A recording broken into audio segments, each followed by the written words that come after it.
कठिनाइयों को झेला है हमने, क्योंकि हमारे लिए खबर महत्वपूर्ण है। डीबीके न्यूज, बेमिसाल 4 साल।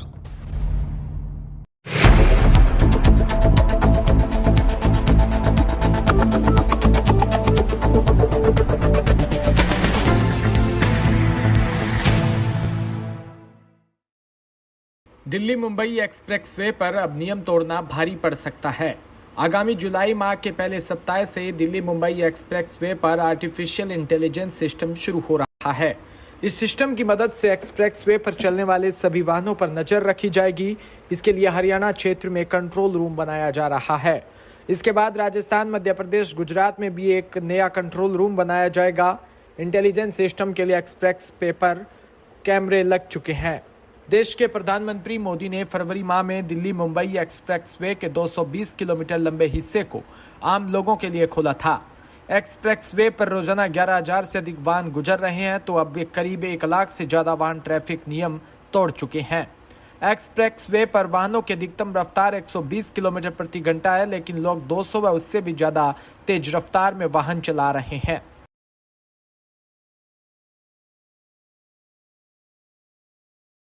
जोधपुर में उड़ान फाउंडेशन व FFOI ब्लड डोनर्स ग्रुप द्वारा अंतर्राष्ट्रीय योग दिवस के आवागमन स्वागत पर हेरिटेज जसवंतथड़ा जोधपुर पर योगा अभ्यास कार्यक्रम रखा गया। उड़ान फाउंडेशन अध्यक्ष वरुण धनाड़िया ने बताया कि योग 9 वर्षीय योगा एक्सपर्ट परिणीति बिश्नोई द्वारा करवाया गया है। योग के बाद परिणीति द्वारा योग नृत्य भी किया। सहयोगी अंजनी भी साथ रही। धनाड़िया ने बताया कि प्रधानमंत्री मोदी ने योग को अंतर्राष्ट्रीय स्तर पर बढ़ावा दिया और पहचान दिलाई है।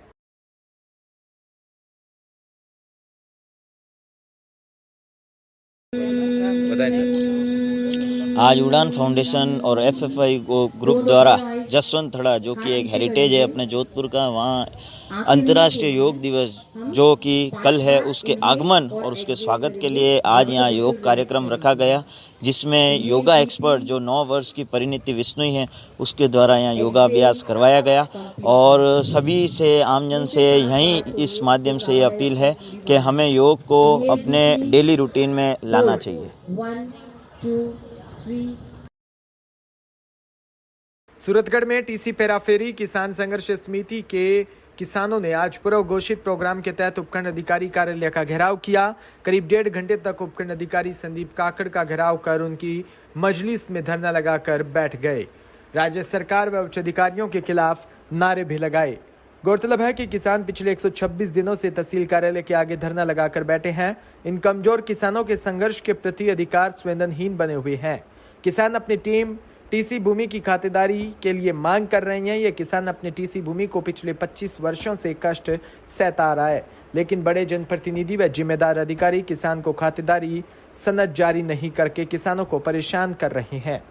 किसानों ने उपखंड अधिकारी को यह चेतावनी देकर धरना समाप्त किया कि अगर 5 जुलाई तक किसानों को खातेदारी नहीं दी गई तो चक्का जाम कर प्रशासन को ठप किया जाएगा।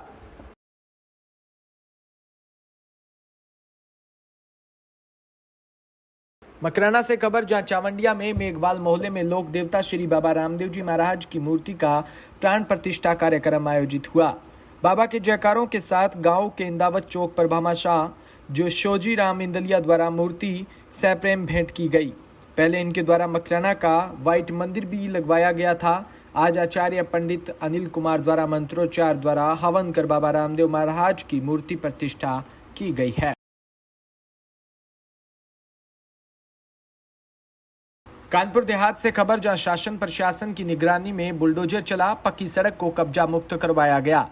दरअसल पूरा मामला तहसील भोगनीपुर क्षेत्र के कथरी गांव का है, जहां 5 जून को कैबिनेट मंत्री विधायक राकेश सचान, DN नेहा जैन व CDO सौम्या पांडे की अगुवाई में जन चौपाल लगाकर ग्रामीणों की जन समस्याएं सुनी, जिसमें ग्रामीणों ने अपनी मांग रखते हुए बताया कि गांव में प्राचीन मंदिर के समीप विशाल मेला लगता है, जिसके दर्शन को लोग दूर दराज से आते हैं। में गांव के बीचों बीच बनी पक्की सड़क की चौड़ाई कम होने पर निकलने में कठिनाइयों का सामना भी करना पड़ता है।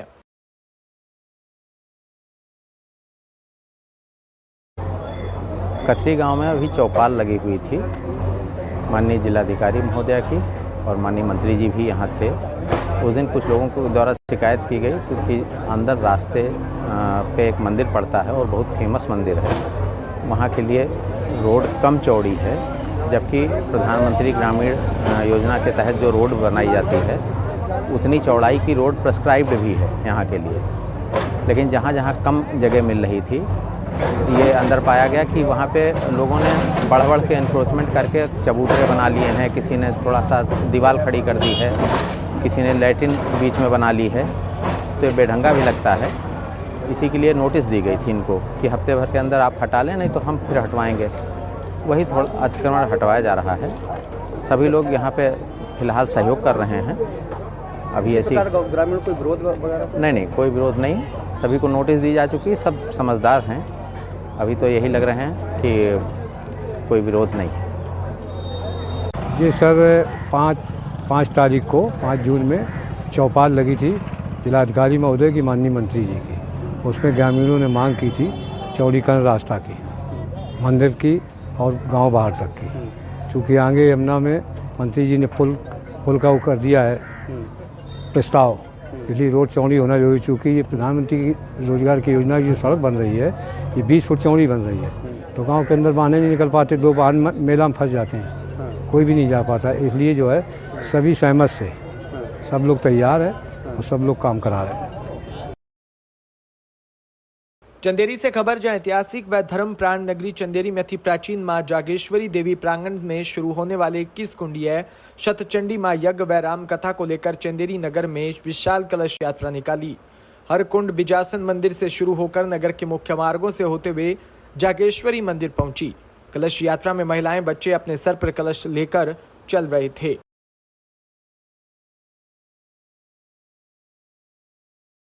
जयपुर से खबर, जहां आईपीई ग्लोबल व राजस्थान सरकार के महिला व बाल विभाग के संयुक्त तत्वाधान में आयोजित मातृ व बाल पोषण परिणामों के सुधार के लिए कैश ट्रांसफर पर एक बहुराज्यीय संवाद के दौरान अपने विचार साझा किए। राजस्थान सरकार के महिला व बाल विकास के सचिव जितेंद्र कुमार उपाध्याय ने कहा कि राजस्थान अपनी प्रमुख इंदिरा गांधी मातृत्व पोषण योजना के माध्यम से राज्य में महिलाओं के पोषण में विशिष्ट रूप में सुधार कर रहा है। जितेंद्र कुमार उपाध्याय ने कहा कि राजस्थान में जन्म के समय कम वजन और बच्चों में दुबलेपन में सुधार लाने के लिए IGMPY बच्चे के पहले 1000 दिन यानी कि महिला के गर्भ धारण करने से लेकर बच्चे के दूसरे जन्मदिन तक ध्यान केंद्रित करता है। उन्होंने ये भी बताया कि सरकार गर्भावस्था और प्रसव के बाद में परामर्श, टीकाकरण, पोषण और लाभार्थियों की पहुंच में वृद्धि करने के लिए भी प्रयासरत है।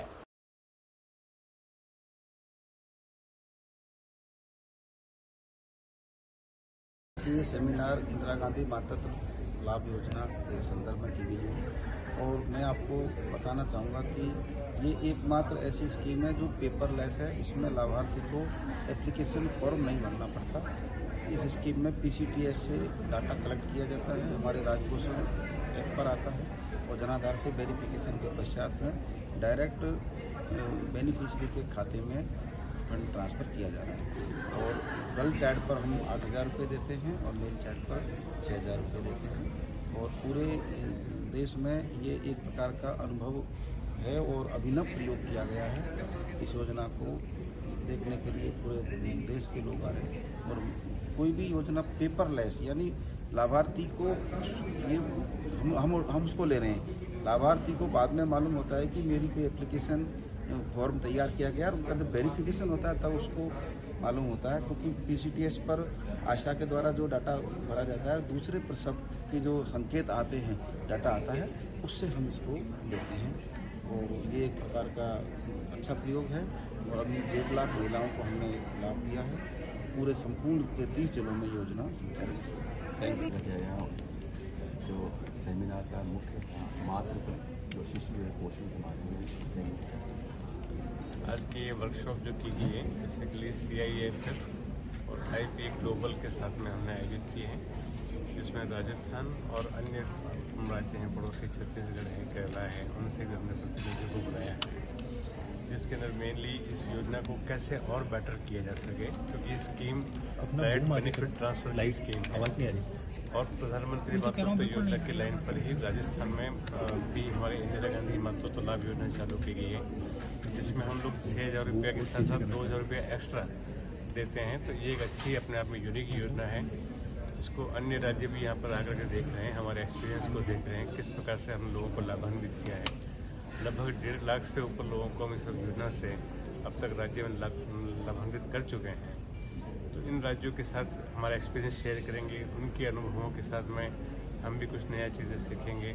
तो एक कंटिन्यूसली एक लर्निंग की प्रोसेस है और इसमें हमें काफ़ी चीज़ें मिलेंगी और इसका फ़ायदा राज्यों को मिलेगा। सर, राज्य सरकार की ओर से जो महंगाई राहत कैंप लगाया अभी बताया गया, उसमें किस प्रकार से फ़ायदा मिल रहा है? महंगाई राहत कैंपों में जो अभी तक वो माताएं या जो गर्भवती या जो लोग अभी तक इसमें ट्रैक नहीं हो पाए थे या जिनका अभी तक हम ये अप्रूव नहीं कर पाए थे, तो कैंपों में हमारी जो आंगनवाड़ी कार्यकर्ता होती है या जो हमारी सहायिका होती है वो घर घर जाती है कैंप से 2 दिन पहले। क्या कहना चाहिए? ये कार्यक्रम जो है इसको 2 उद्देश्य के साथ इसको किया गया है। पहला उद्देश्य है कि जो दूसरे राज्य हैं जो प्रधानमंत्री मातृ वंदना योजना या स्टेट स्पेसिफिक स्कीम चलाते हैं, उनसे राजस्थान क्या सीख सकती है एज ए गुड प्रैक्टिस और उसको कैसे IGMPY कार्यक्रम के अधीनस्थ अपना सकती है। और दूसरा है कि वो राज्य कैसे IGMPY से सीख सकते हैं और अपने अपने राज्यों में उसको और बेहतर तरीके से क्रियान्वित कर सकते हैं। दूसरा उद्देश्य है कि समस्त जो यहाँ पे लोग आए हुए हैं डिफरेंट डेवलपमेंट पार्टनर से, उन लोगों का क्या स्कीम को बेहतर करने के लिए इनपुट है और राजस्थान अपने दोनों स्कीमों को और बेहतर तरीके से कैसे महिलाओं तक पहुँचा सकती है, ये उसका दूसरा उद्देश्य है। आपका शुभ नाम है सर? मेरा नाम राघवेश रंजन है और मैं सीनियर डायरेक्टर हूँ IPG। पिंडवाड़ा से खबर जहां उदयपुर में जनजाति सुरक्षा मंच के आह्वान पर 18 जून को आयोजित हुंकार डिलिस्टिंग महारैली में सिरोही जिले के पिंडवाड़ा अबू रोड रेवदर क्षेत्र के जनजाति समाज के साथ सरव समाज ने भाग लेकर डिलिस्टिंग की मांग उठाई।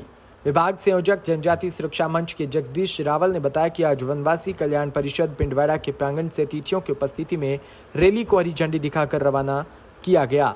सभी बंधु बसों व जीप में सवार होकर देवला पहुंचे, जहां आदर्श विद्या मंदिर में भोजन की व्यवस्था की।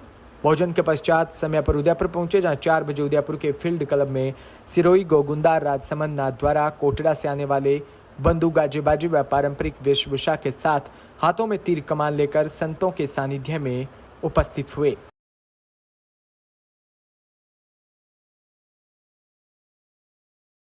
बाड़मेर से खबर जहां रालोपा नेता उमेदाराम बेनीवाल का 1 दिवसीय सेडवा का दौरा रहा।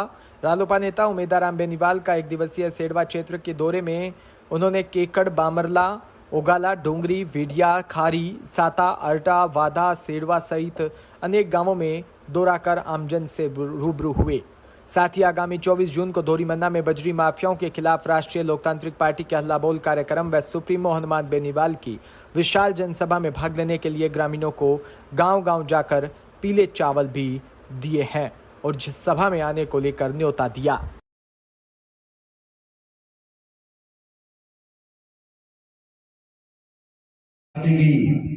तो शानदार सभा का आयोजन यहाँ के स्थानीय मजबूत कार्यकर्ताओं ने मिलकर किया, उसके लिए आप सबका बहुत बहुत धन्यवाद।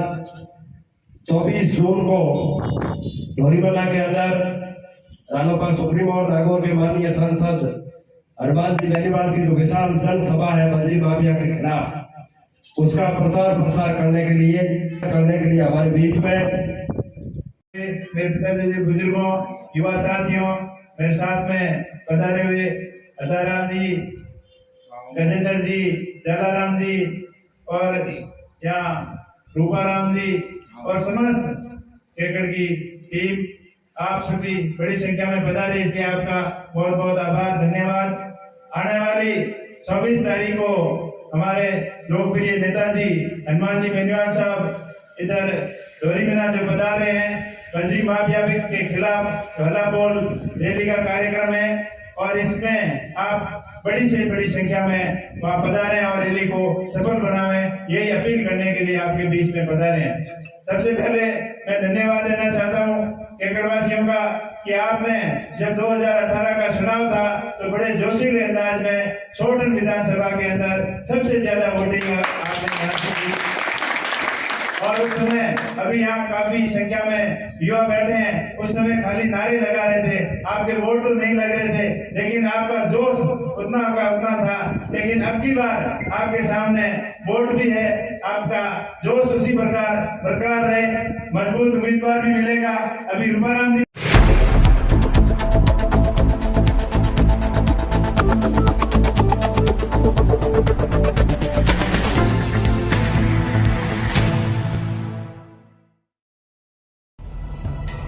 बिना रुके, बिना डरे, बिना किसी समझौते के